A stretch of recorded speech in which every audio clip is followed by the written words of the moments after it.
Limang katangian guys ng driver kung bakit napapaaway sa daan. Ito guys, limang katangian. Unang katangian, walang baon na pasensya sa daan.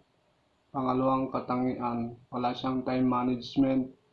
Pangatlong katangian, mayabang sa daan.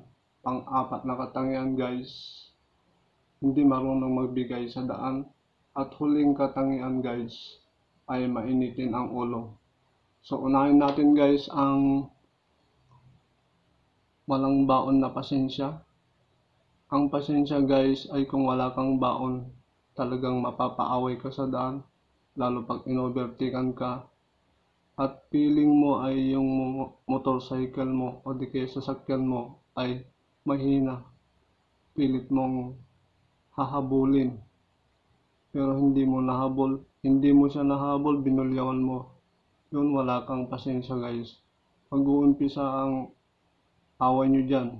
So pangalawang katangian guys na wala siyang time management. Ano ko nasabi na wala siyang time management? Kasi guys, kung wala kang time management, nagmamadali ka at maraming sasakyan.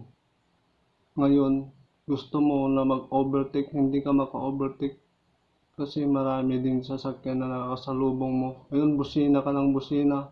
Mamaya yung binubusinan mo sa harapan mo, nagalit sa'yo. Yun, mag-uumpisa ng away nyo sa daan guys. So, pangatlong katangian guys na wala sa driver, yung mayabang sa daan. Paano ko nasabi guys na mayabang sa daan? Porket na maganda yung sasakyan o di kaya maganda yung motorcycle niya guys, ay binobomba-bombahan. Di mo alam guys na yung pagbomba-bomba mo ay may nainis sa harapan mo o di kaya sa likuran mo.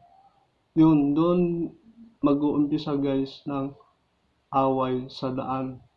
So pang-apat na katangian guys na wala sa driver, yung hindi siya marunong magbigay sa daan. Paano ko nasabi yan guys? Halimbawa sa intersection, may papasok at paurong ka naman. Ngayon guys, ay nagkasalubong kayo sa gitna. Kahit di isa walang magbigay sa inyo. Yun, hindi kayo nagbigayan sa daan. Diyan nag-uumpisa ang awayan o di kayo nagturuan. So panglimang katangian guys na wala sa driver ay mainitin ang ulo guys. Ano ko nasabi guys na mainitin ang ulo? Eh may nagbusina na nakasalubong mo. Ang alam mo ay ikaw ang binusinahan. Hindi lang pala, dun pala sa sinusundan niya na sasakyan. Ang alam mo ay ikaw ang binusinahan dahil natapat lang sa'yo. O di kaya yung mainitin yung ulo, inovertaken ka lang guys, tapos binusinahan ka.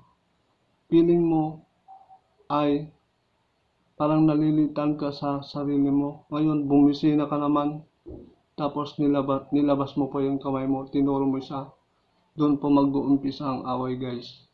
So simpleng tips ko lang guys, kung para makaiwas kayo sa away sa daan, ganito lang po ang gagawin nyo.